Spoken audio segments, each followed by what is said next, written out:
Right 2020ஆம் ஆண்டு 18வது கேள்வி. D புரோக்லியின் அலைநீளத்தோடு சம்பந்தப்பட்ட ஒரு வினா.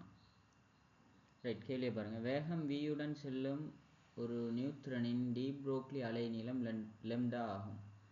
டி புரோக்லி அலைநீளத்துக்கான சமன்பாடு லெம்டா சமன் h/mv.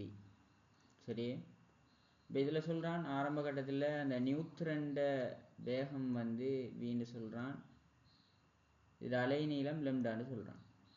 சரி, இந்நியூட்ரனின் இயக்கப்பாட்டு சக்தி 4 மடங்காக அதிகரிக்குமாயின் புதிய அலைநீளம் என்ன? அதான் கேள்வி.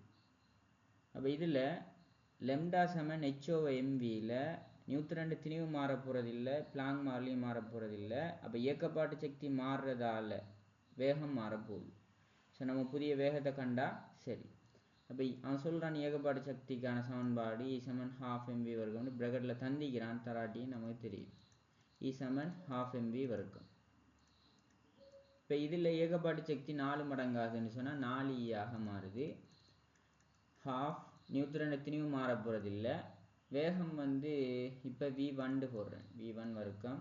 இப்போ இதை சுருக்கும் பொழுது இங்கே v1 வரும் 2v ஆரம்ப வேகத்தை போல 2 மடங்காக்கப்பட்டால்தான் இயக்கப்பாட்டு சக்தி 4 மடங்காகப்படும்.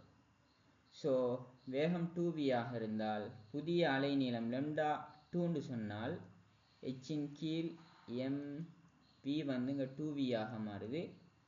ஸோ லெம்டா 2 சமன் இதில் h/mv, h/mvக்கு பதிலாக லெம்டா போட்டால் λ/2. ஆகவே புதிய அலைநீளம் வரும் λ/2 ஆக வரும். அப்போ ஆன்சர் 1.